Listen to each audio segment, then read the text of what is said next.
नमस्कार प्यारे बच्चों, आशा है आप सभी सकुशल होंगे और घर से अपने इन पाठों का दोहरान और अभ्यास कार्य सुचारू रूप से कर रहे होंगे।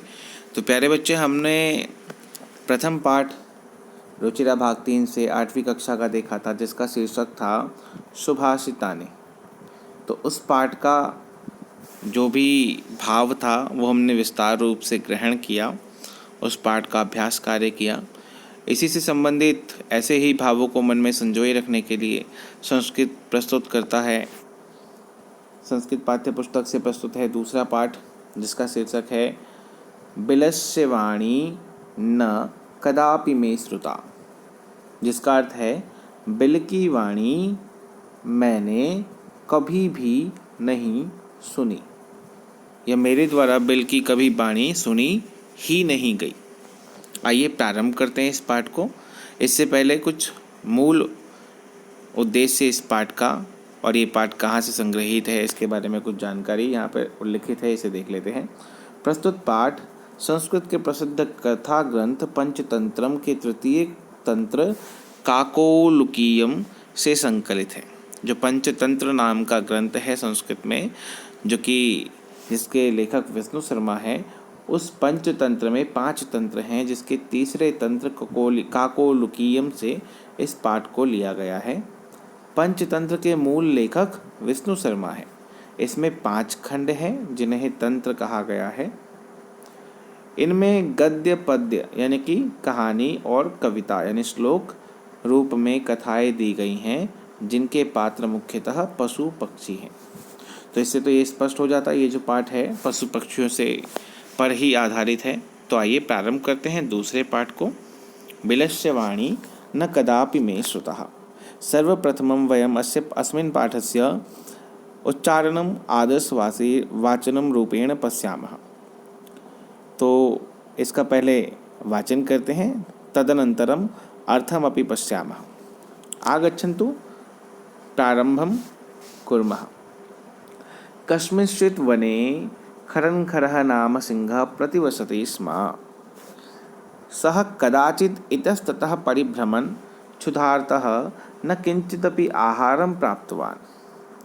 ततः सूर्यास्तसमये एकां महतीं गुहां दृष्ट्वा सः अचिन्तयत्, नूनम् एतस्यां गुहायां रात्रौ कोऽपि जीवः आगच्छति, अतः अत्रैव निगूढो भूत्वा तिष्ठामि इति सः विचारं करोति। विचारं किं करोति?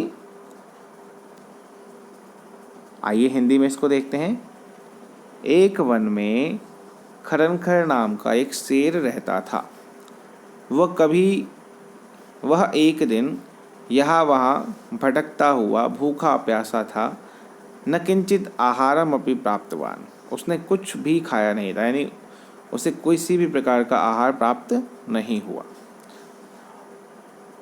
उसके बाद सूर्यास्त समय यानी कि शाम के समय एक बड़ी सी गुफा को देखकर वह सोचने लगा। क्या सोचने लगा? कि निश्चित ही इस गुफा में रात्रि काल में कोई जीव आता है, इसीलिए यहीं छुपकर बैठ जाता हूँ, ऐसा उसने विचार किया। आइए अगले पद्यांश को पढ़ते हैं, गद्यांश को पढ़ते हैं। चूँकि कथा है इसलिए गद्यांश।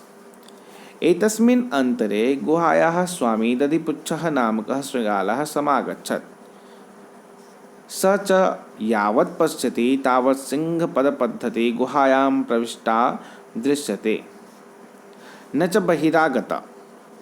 शृगालः अचिन्तयत्, अहो विनष्टोऽस्मि, नूनम् अस्मिन् बिले सिंहः अस्ति इति तर्कयामि, तत् किं करवाणि?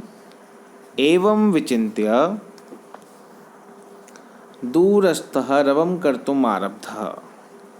भो बिल किं न स्मरसि यन्मया त्वया सह समयः कृतोऽस्ति, यत् यदाहं बाह्यतः प्रत्यागमिष्यामि तदा त्वं माम् आकारयिष्यसि। यदि त्वं मां न आह्वयसि तर्हि अहं द्वितीयं विलं यास्यामि इति। तो देखिए क्या कहा कि अब शेर उस गुफा में छुपकर बैठ चुका था, उसमें आने वाले जीव का इंतजार कर रहा था।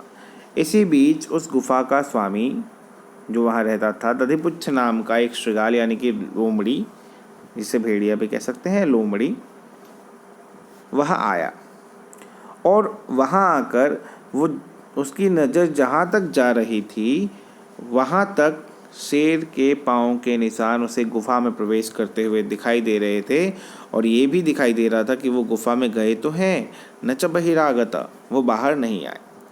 श्रृगाल ने सोचा कि अरे मैं तो विनष्ट हो रहा हूँ या हो जाऊँगा, मैं तो मारा जाऊँगा।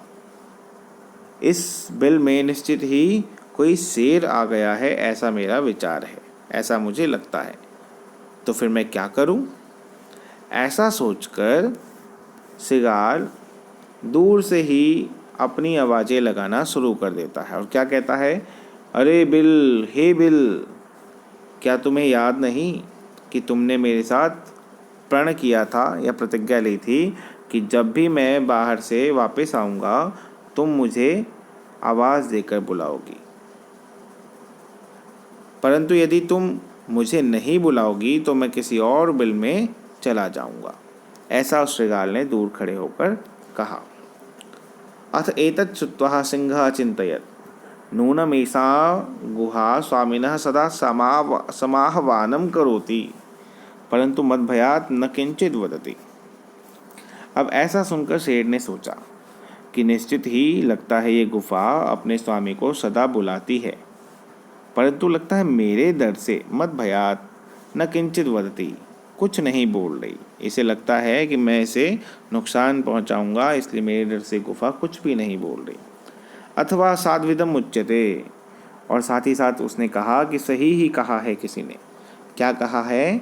भय संत्रस्त मनसाम हस्तपादादिकाः क्रियाः प्रवर्तन्ते न वाणी च वैपतुश्चाधिको भवेत्। अर्थात जब मन डर से संत्रस्त हो जाता है, काँप जाता है या भयभीत हो जाता है तो हाथ पांव आदि क्रिया करना बंद कर देते हैं। ऐसा किसी ने कहा है कि जब व्यक्ति डर जाता है तो उसके हाथ पांव चलना बंद हो जाते हैं, उसकी कर्मेंद्रियां रुक सी जाती है। प्रवर्तन्ते न वाणी, और ना ही तो उसके मुख से किसी भी प्रकार की वाणी ही फूट पाती है या निकल पाती है। वैपतुश्चाधिको भवेत्, और उसमें कंपन और भी अधिक हो जाता है।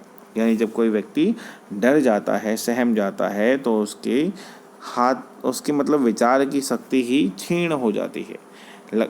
ऐसा उसने इसलिए सोचा कि उसे लगा कि गुफा इसीलिए नहीं बोल रही कि वो उससे डर चुकी है या डर गई है। आइए आगे देखते हैं।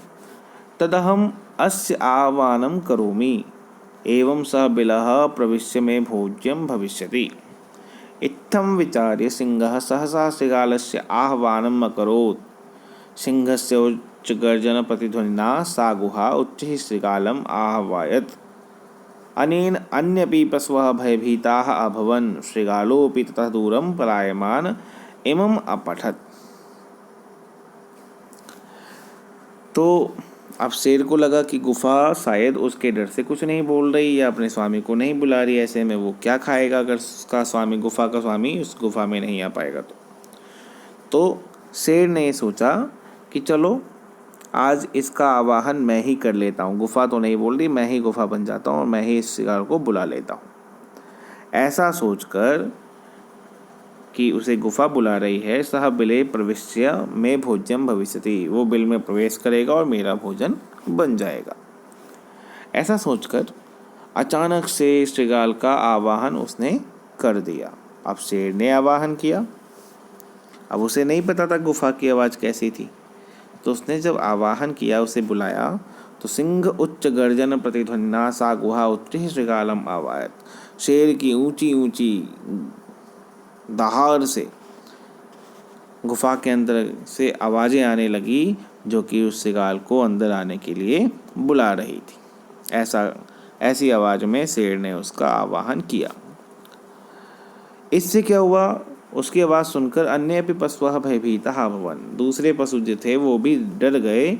शृगालोपि ततः दूरं पलायमानः एवं पठत्, शृगाल भी जो खड़ा था वहाँ गुफा के बाहर, वो वहाँ से दूर भागता हुआ एवं अपठत, उसने ऐसा पढ़ा या ऐसी बातें कही। क्या कहा उसने गुफा से दूर भागते हुए?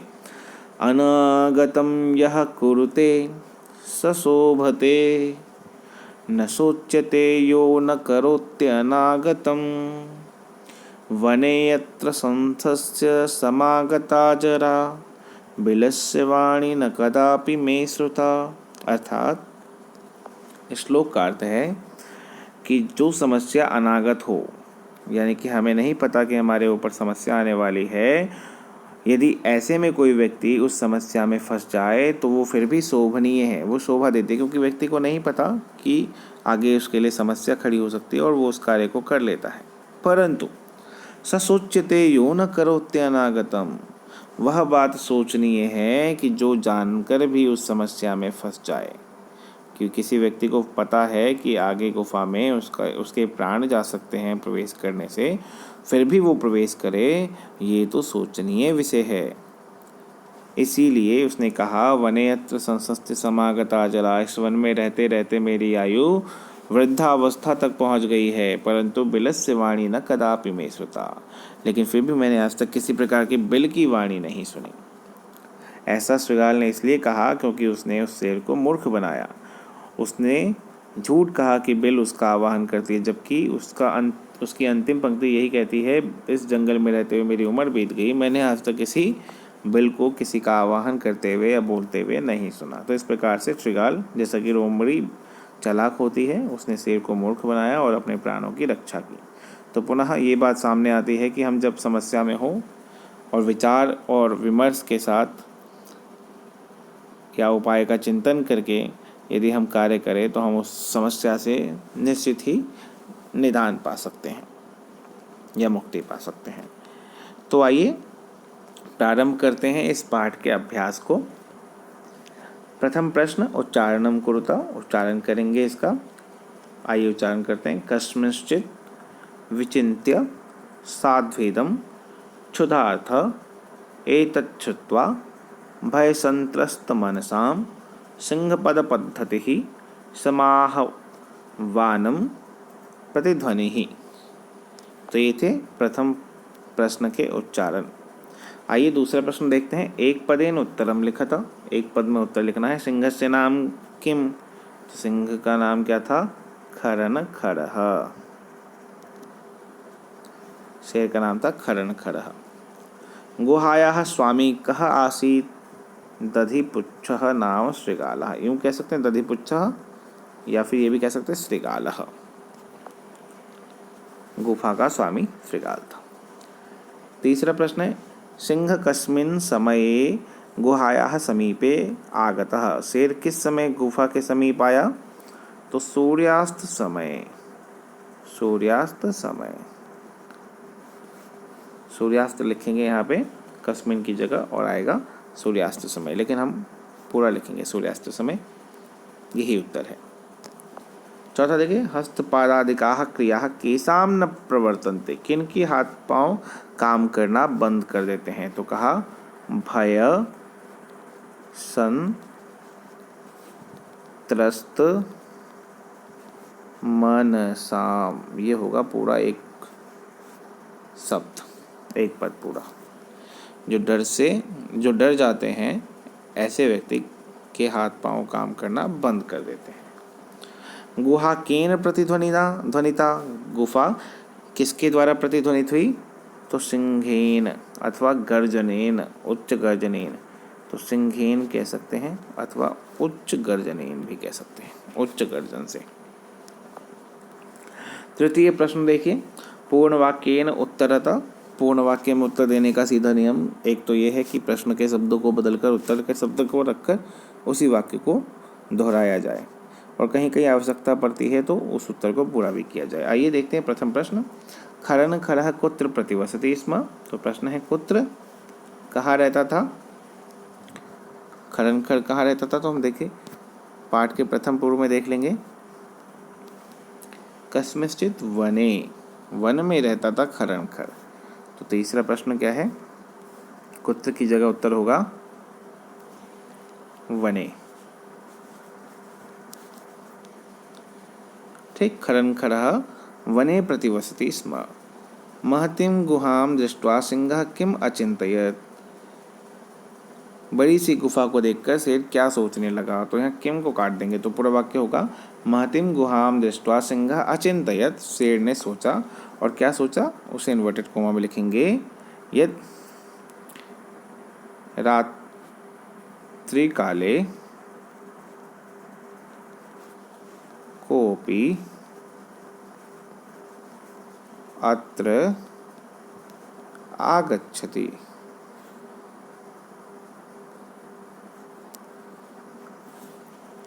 और इसको बंद कर देंगे इन्वर्टेड कोमा को, और इति, अचिंतयत् इति। तो उत्तर क्या होगा, महतीं गुहां दृष्ट्वा सिंहः अचिंतयत्, इसको कट कर देंगे इन्वर्टेड कोमा, महतीं गुहां दृष्ट्वा सिंहः अचिंतयत् रात्रि काले कोऽपि अत्र आगच्छति, इन्वर्टेड कोमा बंद, इति। ये होगा इसका उत्तर। तो यहाँ पे हमें केवल प्रश्न के शब्दों को बदलकर उत्तर नहीं लिख सकते थे, इसलिए हमने पूरा उत्तर लिखा। आइए तीसरा प्रश्न देखते हैं। शृगालः किम अचिंतयत्, शृगाल ने क्या सोचा। तो इसका भी उत्तर पूरा लिखेंगे, इसको हटाकर शृगालः अचिंतयत् विनष्टोऽस्मि, नून विनष्टोऽस्मि, विनष्टो अस्मि, मारा जाऊंगा।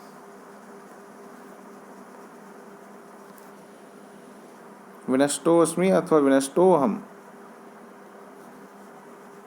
इस प्रकार से भी लिख सकते हैं। इसका उत्तर देख ही लेते हैं आगे, शृगाल ने क्या सोचा था।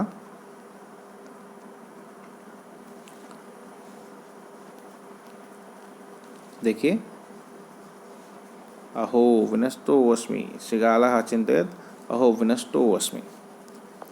आइए अगला प्रश्न देखते हैं। शृगालः कुत्र पलायितः, कुत्र की जगह यहाँ पे सीधा उत्तर देंगे दूरम अथवा दूरे, चूंकि कुत्र का उत्तर लगभग सप्तमी विभक्ति में आता है, तो दूरे, शृगालः दूरे पलायितः। पंचम प्रश्न देखिए, गुहा समीपमागत्य शृगालः किं पश्यति। गुफा के नज़दीक आकर शृगाल ने क्या देखा। तो यहाँ पे भी किम को कट कर देंगे, गुहाया समीपम आगत्य शृगालः पश्यति के बाद यावत् सः पश्यति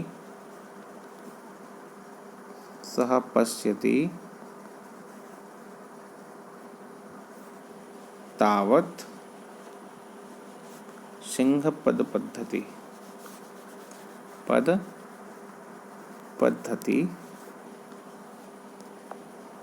गुहां प्रविष्टः। या तो इतना बड़ा उत्तर लिख सकते हैं, या फिर सीधा कह सकते हैं सिंहपद पद्धति, सिंहपद, इतना भी कह सकते हैं सिंहपद गुहां प्रविष्टा सः पश्यति। तो ये हो गया इसका उत्तर। आइए, कः शोभते, क्या शोभनीय है। अनागतम यह कुरुते, आया था श्लोक में अनागतम यह कुरुते सह शोभते, शोभते कहाँ की जगह सह और शोभते, तो उत्तर होगा अनागतम यह कुरुते सह शोभते।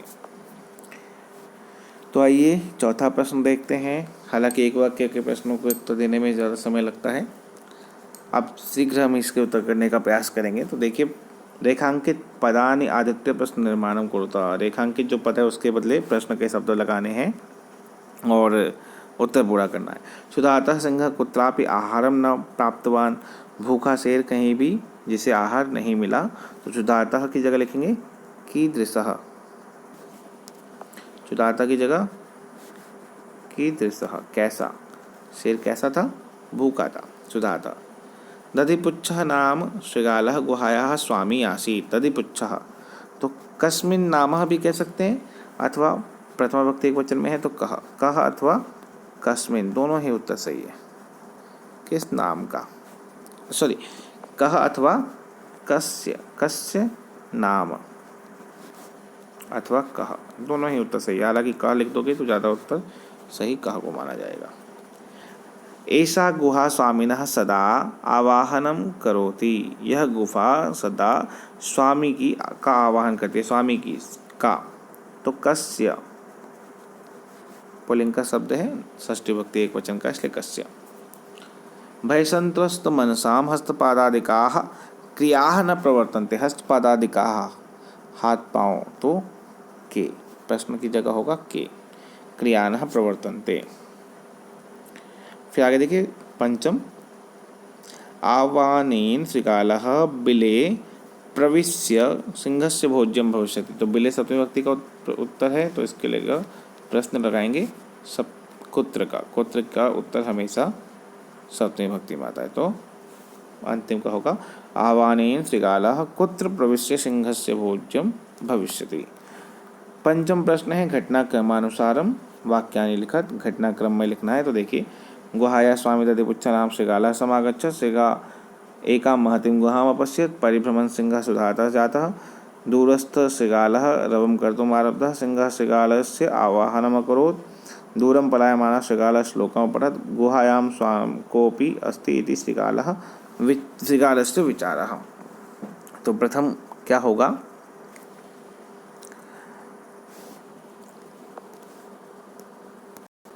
तो आइए इसके उत्तर देखते हैं। तो प्रथम है परिभ्रमण सिंहः सुधातः, पहला। दूसरा दूरस्थ श्रीकालः रवं, दूसरा होगा सिंहः एकम महतीं गुहाम् अपश्यत्, फिर उसने विचार किया कि इसमें जरूर कोई आता होगा। फिर चौथा होगा श्रीकाल वहाँ आया, फिर उसने क्या किया, दूर होकर वो आवाज़ें लगाने लगा, गुफा में प्रवेश नहीं किया उसने। फिर शेर ने उसका आवाहन किया, छठा ये वाला, और पांचवा ये वाला है। और छठे के बाद फिर सातवें की बात करें तो सातवां होगा अंतिम का ये, सातवां ये, दूर जाकर उसने श्लोक पढ़ा। तो इस प्रकार से ये उत्तर होंगे, नोट कर लें। आगे देखते हैं। छठा है यदा निर्देशम उत्तरता, जैसा निर्देश दिया जाए, जैसा प्रश्न पूछा जाए वैसा उत्तर दें। एकां महतीं गुहां दृष्ट्वा सः चिन्तयत्, एक बड़ी सी गुफा को देखकर उसने सोचा। अस्मिन् वाक्ये, इस वाक्य में कति विशेषण पदानि संख्यया सह पदानि अपि लिखत, इसमें कितने विशेषण के पद हैं उनकी संख्या सहित लिखें, संख्या सहित पदों को भी लिखें। तो देखिए विशेषण क्या है, एकाम महतीम,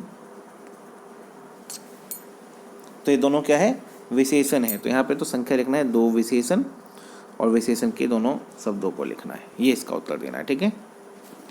दूसरा प्रश्न देखिए, तदहम अस्य आवाहनम करोमि, तो मैं इसका आवाहन करता हूँ। अत्र अहम इति पदम कस्मै प्रयुक्तम, अहम शब्द किसके लिए प्रयोग किया गया है, अहम कौन बोल रहा है ये, तो ये कहा सिंह, तो सिंह सिंहाय चतुर्थी भक्ति, कस्मै कहते तो सिंहाय कहते, शेर के लिए। ठीक है, चतुर्थी भक्ति के वचन का रूप प्रयोग किया जाएगा, सिंहाय प्रयुक्तम। तीसरा, यदि तुम माम न आवाहिसी, यदि तुम मुझे नहीं बुलाओगे, अस्मिन् वाक्य कर्तृपदम किम, कर्तृपद क्या है, देखो आवाहिसी मध्यम पुरुष की क्रिया है, तो कर्तृपद त्वम है, तो कर्तृपद यहाँ पे होगा त्वम। अगला देखिए, सिंह पद पद्धति गुहायाम प्रविष्टः दृश्यते, शेर के पांव के निशान गुफा में प्रवेश करते हुए दिखाई देते हैं। अस्मिन् वाक्य क्रियापदम किम, क्रियापदम दृश्यते। ठीक है, दृश्यते क्रियापद है।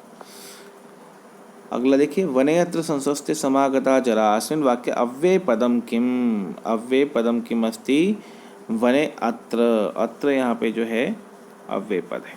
ठीक है, चलिए अगला और अंतिम प्रश्न देखते हैं इसका, सातवां। मंजूषातः अव्यय पदानि चित्वा रिक्त स्थानानि पूर्यते, एक कथा है और मंजूषा में कुछ शब्द हैं, इनको चुनकर इस कहानी को पूरा करना है। तो चलिए मैं आपके लिए आसान कर देता हूँ, एक बार पढ़ के साथ ही साथ इसके उत्तर। एकस्मिन् वने, इससे पहले हम ऑप्शंस देख लेते हैं। कश्चन कुछ, दूरे दूर, निच्चे ही नीचे, यदा जब, तदा तब, यदि अगर, तरही तो, परम किंतु, च और सहसा अचानक। तो एकस्मिन् वने डैश व्याधः जालं विस्तीर्य, एक वन में कश्चन व्याधः, आइए इसके उत्तर के साथ चलते हैं। एक वन में, एकस्मिन् वने कश्चन व्याधः जालं विस्तीर्य दूरे स्थितः, दूर जाकर खड़ा हो गया। क्रमशः आकाशात् सपरिवारः कपोत राजा नीचे ही आगच्छत्, नीचे आए। यदा कपोत तंडुलान् अपश्यन्, गुड, चौथा ही होगा। कब पश्यन्, तदा, ये भी क्रम से ही होगा। तदा तेषां लोभो जातः, तब उनका लोभ उन पर हो गया। परम राजा सहमता नासीत्, तस्य युक्ति ही नासीत्, तस्य युक्ति आसीत् यदि, ये तो क्रम में ही है। वने कोऽपि मनुष्यः नास्ति तरहि कुतः, यहाँ पे एक रिक्त स्थान होना चाहिए, तो यहाँ रिक्त स्थान होगा, ये वाला रिक्त स्थान तरही से भरा जाएगा, ठीक है। तरही कुतः तंडुलान् संभव। परम, अब हमने 6 तक कर लिया था, इसको छोड़ देते हैं। परम सातवां है। परम राज्ञः उपदेशम् अस्वीकृत्य कपोतः तंडुलान् खादितुं प्रवृत्ताः जाले च फसिता, सातवां परम और आठवां च। अतः उक्तम सहसा, ये नवा होगा सहसा। तो हमने देखा कि यहाँ पे 9, ये सब सारे उत्तर क्रम से ही हैं, बस ये जो तरही है, तरही जो शब्द है उसको यहाँ पे एक जगह बिना पूर्ण विराम के इस वाक्य को पूरा करते हुए यहाँ पे तरही शब्द आएगा और बाकी सब क्रम से ही उत्तर आएंगे। तो इसका अर्थ क्या है कहानी का?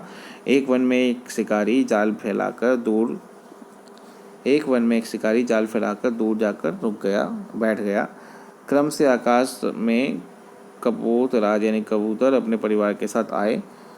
कबूतरों ने जाल में चावलों के टुकड़ों को देखा। तेसाम लोभ हो जाता, उनको उस चावल के टुकड़ों पर लोभ आया, परंतु उनका जो राजा था वो उससे सहमत नहीं था। उसकी युक्ति थी, उसका विचार था कि वन में यदि कोई भी मनुष्य नहीं है तो ये चावल के टुकड़े कहाँ से संभव है, यानी कैसे इस जंगल में आए।